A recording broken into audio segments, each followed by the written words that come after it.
नचिकेता ने पूछा, कैसे हृदय में माना जाता है परमात्मा का वास है? आपके और हमारे सबके हृदय में परमात्मा विराजमान है। कैसे माना जाए कि परमात्मा का वास है? तृप्ता जी, आप अपना फोन का आवाज करना बंद कर जाए, भूल जाती हो। हम 10 मिनट से आपको बोल रहे हैं बार बार।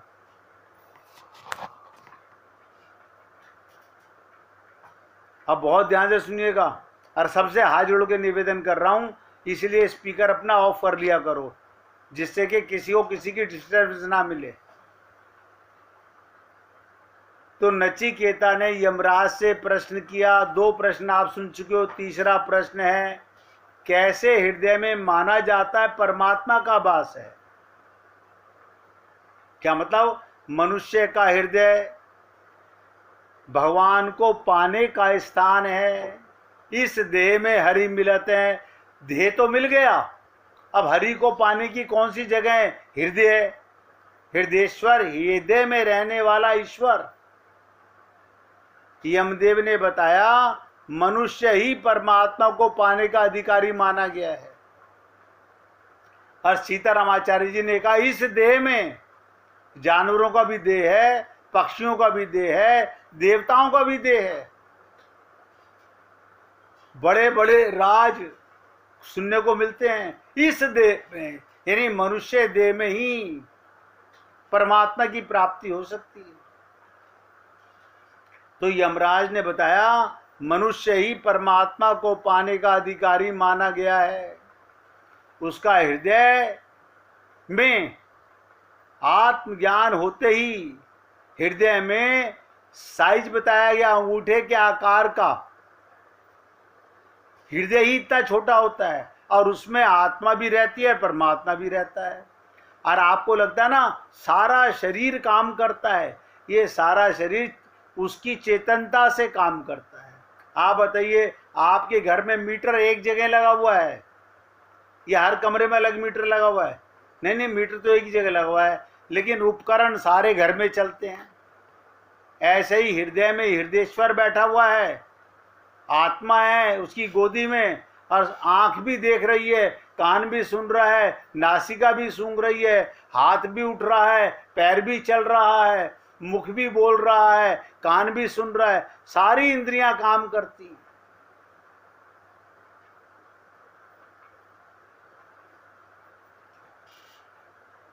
इसलिए व्यक्ति को कभी किसी की बुराई और किसी से घृणा नहीं करनी चाहिए।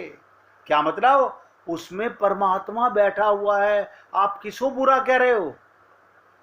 आप बताओ, आप और हम लोग राग और द्वेष के जंजाल में फंसे हुए हैं। हम सब फंसे हुए हैं। हमारा किसी से अगर राग है तो 100% नोट कर लो, आपका किसी से द्वेष भी होगा। कबीर का ना किसी से दोस्ती है ना किसी से बैर है, क्योंकि किसी से राग और वैराग्य होगा तो तभी ना। द्वेष कब आएगा मन में? नफरत कब आएगी? अगर एक से प्यार है तो दूसरे से खार भी होगा। कभी ये सोचते नहीं, मैं जिसके लिए बुरा कह रहा हूं उसमें परमात्मा है, तो मैं परमात्मा को ही तो बुरा कह रहा हूं। आत्मा को कहूं या परमात्मा को कहूं, मूर्ख तो मैं हूं ही, क्योंकि खुद को शरीर मानता हूं और सामने वाले को शरीर मान के बुरा कह रहा हूं। और आप हम लोग तो खूब आदी हैं बुराइयां करने के और बुराइयां सुनने के। सब सोचो। तीसरे प्रश्न में, परमात्मा का वास है सबके हृदय में, और आप जब किसी को बुरा कहते हो तो वो सीधा आपका पाप कई गुना होकर के नोट किया जाता है। आज आपको एक राज की बात बता रहा हूं। आपका सारा जाप, सारा तप, सारे व्रत खंडित हो जाते हैं। इसीलिए तो हमारे अनंत पाप हैं। सबसे बड़ा पाप है ये किसी को बुरा कहना। इसलिए दूसरों की बुराई या दूसरों से घृणा नहीं करनी चाहिए। इसलिए हे पुण्य आत्माओं, फिर आपसे निवेदन करता हूँ, चर्चा में विघ्न पड़ जाता है, सभी से हाथ जोड़ के निवेदन करता हूँ। पहली बात तो सत्संग के समय पर आप बातें मत किया करो घर के अंदर भी, और अगर करते भी हो तो पहले चेक करो कि मेरे मोबाइल की आवाज़ तो बंद है ना, कोई और तो डिस्टर्ब ना हो कम से कम। अब चौथा प्रश्न ध्यान से सुनिएगा। नचिकेता ने पूछा, क्या है आत्मा का स्वरूप? देखिएगा, आप अपना रूप नहीं जानते, आप अपने शरीर के रूप को कहते हो मैं हूं। ये किसका फोटो है? नहीं, ये मेरा है। आपको कैसे पता मेरा है? क्योंकि आप शरीर मानते हो तो यही कहोगे मेरा है। आप आत्मा हो तो आत्मा का स्वरूप भी पता होना चाहिए। कल मैंने आपसे निवेदन किया था, आत्मा के स्वरूप को कैसे जाना जाए। मैं अपनी क्वालिटियां बता देता हूं कि शरीर के नाश होने के साथ जीव आत्मा का नाश नहीं होता। इसका मतलब क्या हुआ? मैं अजन्मा हूं। ध्यान से सुनो, मैं अजन्मा हूं। लेकिन आप और हम लोग नहीं समझ पाते, फिर भी अपने आप को जन्मने मर मृत्यु वाला मानते हैं। फिर आत्मज्ञान कहां से होगा? अगर आज मिसी मेहरा नहीं पूछती तो मैं आगे बढ़ जाता, लेकिन अच्छा हुआ चांद मेहरा जी ने पूछा तो सबको लाभ मिलेगा। शरीर के नाश होने से आत्मा का नाश नहीं होता। आप और हम करोड़ों शरीरों में रह चुके हैं, न जाने कितनी बार स्त्री पुरुष के शरीर में आ चुके हैं, देवता लोक में जा चुके हैं, पशु पक्षी बन चुके हैं, कीड़े मकोड़े बन चुके हैं। और कितनी बड़ी बात कही। इसलिए कभी भी आत्मा का नाश नहीं हुआ। आपका स्वरूप क्या है कि राम मरे तो मैं मरूं।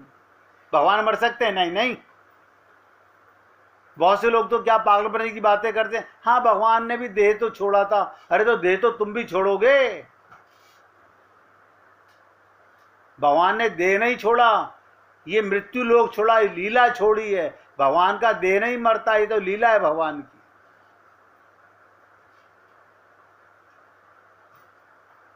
तो क्या कहा यमराज ने? सब नोट करो, लेकिन ये पाप नहीं मरता, ये दुख नहीं मरता।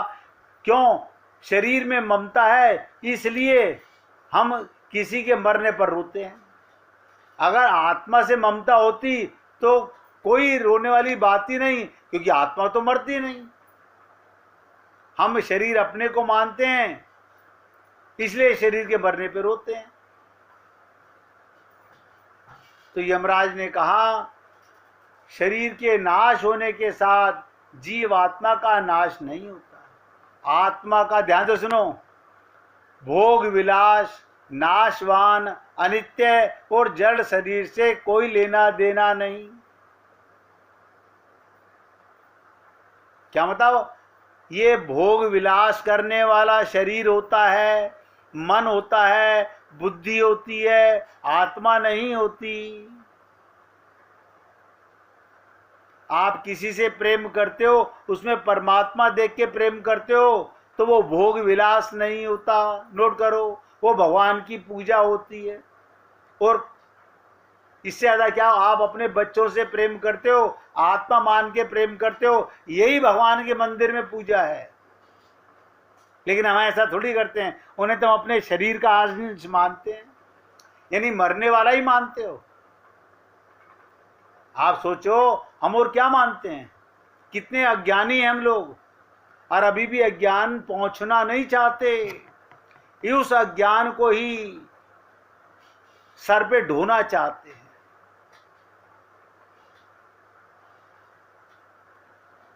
अनित्य और जड़ शरीर से इसका कोई लेन देन नहीं। ये शरीर क्या है? अनित्य है। और आत्मा क्या है? नित्य है। शरीर क्या है? जड़ है। और आत्मा क्या है? चेतन है। मैंने कल आपसे रामचरितमानस के माध्यम से बताया कि ईश्वर अंश जीव अविनाशी, चेतन अमल सहज सुख राशि। ये क्वालिटियां हैं, ये आपका स्वरूप है। अगर कोई आपसे पूछे आपका स्वरूप कैसा, तो रामचरितमानस की ये चौपाई रट लो। मैं कैसा हूं? मैं जीव हूं। जीव माने जिस शरीर में जाता हूं उसे जीवित कर देता हूं। ईश्वर अंश, और मैं परमात्मा का अंश हूं। मैं शरीर का अंश नहीं हूं, मैं मिट्टी का अंश नहीं हूं। ये शरीर मिट्टी का अंश है। और अभी आगे बताऊंगा, ये शरीर भी भगवान का ही अंश है। आखिरी प्रश्न में आएगा ये जवाब भी, अब सुनिएगा। तो क्या कहते हैं? नाश होने के साथ जीवात्मा का नाश नहीं होता। ये अनंत अनादि दोष रहित है। आत्मा सदा से है, अनादि है। ना इसका कोई आदि है, ना कोई इसका अंत है। और ये दोष रहित है। हम शरीर को देख करके नफरत कर लेते हैं, उसकी बुराई को देख के नफरत कर लेते हैं। आत्मा में क्या बुराई है उसमें? अरे माना उसके मन बुद्धि में गोबर भरा हुआ है, वो उग्रवाद के काम कर रहा है, आत्मा बुरी नहीं है। आत्मा तो रावण की भी बुरी नहीं थी, राक्षसों की भी बुरी नहीं है। उनके कर्म बुरे हैं, उसका फल मिलता है उन्हें, इसलिए वो भोग योनि में भटकते हैं। यानी आत्मा, सब नोट करो, जिसका जन्म होता है, जिसकी मृत्यु होती है, वो आत्मा नहीं होती। तो इससे क्या मतलब हुआ? मैं अजन्मा हूं। हे अजन्मा अमर आत्मा, क्यों परेशान हो रहा है? आप कह तो रहे हो, लेकिन मैं आत्मा मानता कब हूं? मेरे तो पापा ने मेरा नाम रख दिया गधा प्रसाद, तो मैं गधा गधा मानता हूं अपने आप को। हम सब यही तो मानते, और क्या मानते अपने आप को? सोच के देखो, ये ज्ञान है हम लोगों का कि सत्संग सुनने के इतने वर्षों के बाद भी, गुरु धारण करने के बाद भी, अभी मन से गोबर नहीं निकला, आत्मज्ञान नहीं प्रवेश किया। आप अजन्मा हो, अमर हो, अविनाशी हो, ये ज्ञान होगा तो सदा के लिए हमारा उद्धार हो जाएगा। इसी के साथ बिल्कुल एक प्रश्न और किया, 5वां प्रश्न जो मैंने कल कहा था। नचिकेता ने कहा, यदि कोई व्यक्ति आत्मा परमात्मा के ज्ञान को नहीं जानता, जैसे आप और हम लोग नहीं जानते, नहीं अब तो हम जान गए हैं, कितनी देर के लिए? आप बताओ, कितनी देर के लिए जान गए हो? जानने का मतलब होता है मानना, मानने का मतलब होता है जैसे अपने को शरीर से जानते हो, मैं स्त्री, मैं पुरुष, मेरा नाम ये, ऐसे 24 घंटे आत्मज्ञान रहे तो जागृति होगी। रट लो इन बातों को।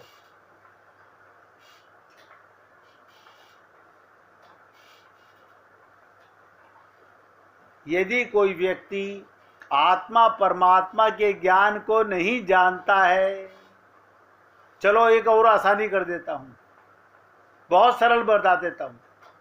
क्या सरल? अब तक आपने अपने शरीर का नाम माना, अब ये कहो ये मेरे आत्मा का नाम है, बस। अब आपको कोई आवाज दे, मेरी आत्मा का नाम है ये, शरीर का नाम नहीं। मुर्दे का क्या नाम होगा? मरने वाले का क्या नाम होगा? आपने राम मरने वाले का नाम रखा या अमर का नाम रखा? जब अमृत से पुत्र हो, और जब एक तरफ कहते हो राम मरे तो मैं मरूं, तो राम अमर हैं तो मैं भी अमर हूं। मेरे आत्मा की परिचय देने के लिए मेरा नाम ये रखा गया, शरीर का नाम मत मानो। सरल हो जाएगा आपके लिए। अब वो प्रश्न पूछा नचिकेता ने जो हम सब पे लागू होता है।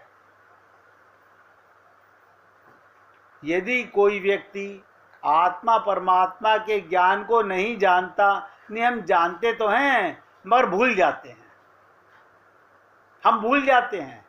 अच्छा, अपने आप को भूल जाते हो और जागा हुआ मानते हो मैं जागा हुआ हूं। आप बताइए, आप सत्संग सुन रहे हो और आत्मा को भूल गए तो कभी सोचो फिर ये सत्संग सुन कौन रहा है? ये जड़ शरीर तो सुन नहीं सकता। एक एक शब्द ध्यान देना, ये मुर्दा शरीर कैसे सुनेगा सत्संग? ये तो आत्मा का भोजन है। आत्मा को भूख नहीं लगती, शरीर को भूख लगती है। और आत्मा ना हो तो शरीर को भूख भी नहीं लगती। किसी मुर्दे को खाना खिला के देखो, पता चल जाएगा। अगर आप जागे हो और आपको आत्मज्ञान नहीं है तो मान लो मैं जागा हुआ नहीं हूं। क्या हूं? मैं अंधकार में जी रहा हूं। और अंधकार में बच्चे भी पैदा हो गए, अंधकार में मकान दुकान भी बन गए, अंधकार में बच्चों की शादियां भी। हाँ, सब यही चल रहा है भाई। नौटंकियां सब चल रही हैं। किससे? शरीर से। और जागृति है नहीं। शरीर के जागे को तो तुम जागा मानते हो। अब बताओ, शरीर आत्मा के बिना जाग सकती है? नहीं नहीं, जाग तो नहीं सकती।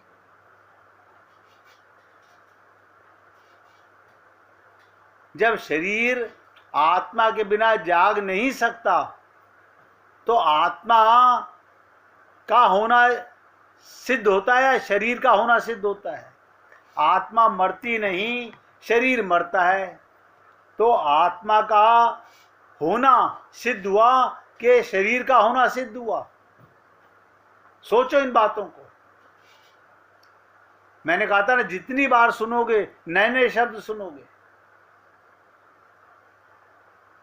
और फिर पूछा, आप और हम सब लोग कान खोल के सुनेंगे इस प्रश्न का जवाब। जिसको ये ज्ञान नहीं होता आत्मा का परमात्मा का, उसे कैसे फल भोगना पड़ता है?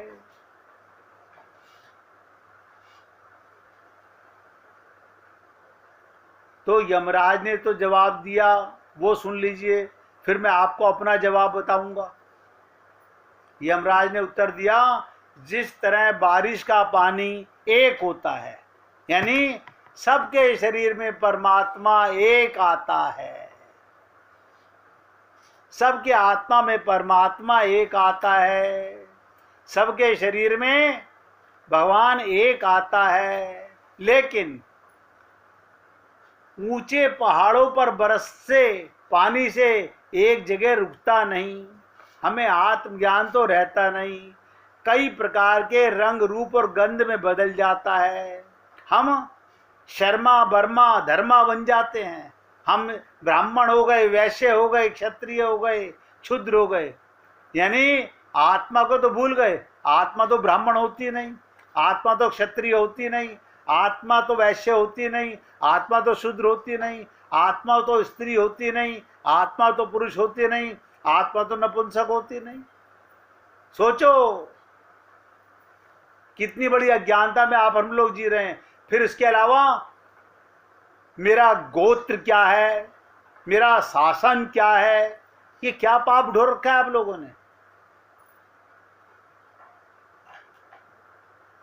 आप बताइए, आत्मा को कौन सा शनि चढ़ेगा, आत्मा को कौन सा राहु सताएगा, आत्मा को कौन सा मंगल, कौन सा राहु, कौन सा केतु दुख देगा?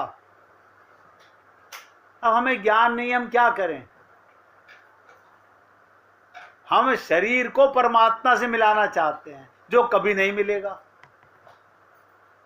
हम परमात्मा से नहीं, हम तो शरीर को सुख देना चाहते हैं।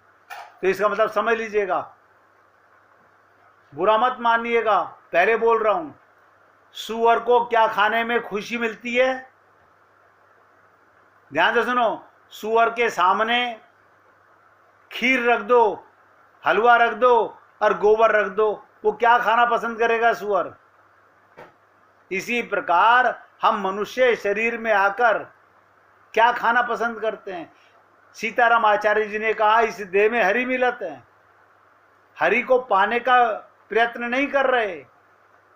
शरीर का सुख, इंद्रियों का सुख, भोग का सुख, मिट जाने वाला सुख चाहिए। धिक्कार है।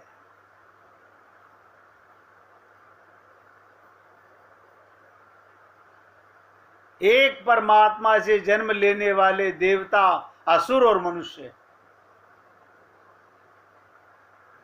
अलग अलग अपने को मानते। देखो, स्वर्ग में चले गए, हम अपने को आत्मा तो भूल गए। हम तो देवता हैं, हम तो इंद्र हैं, हम तो अग्नि देवता, हम तो वरुण देवता हैं। अभी भगवान अपनी पावर छीन लें, आप काहे के अग्नि देवता हो? आप काहे के इंद्र हो? इंद्र कोई परमानेंट है क्या? ब्रह्मा कोई परमानेंट है क्या? हाँ, ये तो बात सही कह रहे हो। आप बताओ, अगर आप सेठ जी हो तो हमेशा सेठ जी रहोगे? फिर ये क्यों बोलते हो सेठ जी मर गए? हमेशा सेठ रहना चाहिए। एक परमात्मा से जन्म लेने वाले देवता, असुर और मनुष्य भगवान को अलग अलग मानते हैं और अलग मानकर ही पूजा करते हैं। बारिश के जल की तरह सुर असुर कई योनियों में भटकते रहते हैं। और आप और हम लोग कितने पापों में घिरे हुए हैं। आत्मज्ञान तो है नहीं। हम इंद्रियों के शोक में फंसे हुए हैं। अरे, इन इंद्रियों का सदुपयोग करो। आंख वो जो राम का दर्शन किया करे, ना ना, अपने बच्चों में भगवान का दर्शन करो, अपने प्रेमी में, परमात्मा में, पति में, पत्नी में, माता पिता में, सब में भगवान का दर्शन करो। भाई ये कह दो हम अपनों में कर लेंगे, अब आपका सब में करो, वो हम नहीं कर सकते। हम वो नहीं कर सकते। देखो कमाल की चीज, यानी हम गोपी बनना चाहते हैं, जित देखूं तित श्याम मही, ये भावना नहीं रख सकते। तो हम क्या हुए? नाली के कीड़े हुए, उसी में खुश रहना चाहते हैं, बाहर निकलना नहीं चाहते।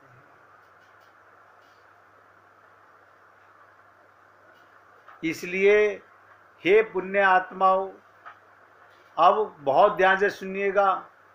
अगले प्रश्न को करने से पहले बोल रहा हूं, 1 मिनट भगवान का कीर्तन करेंगे। श्री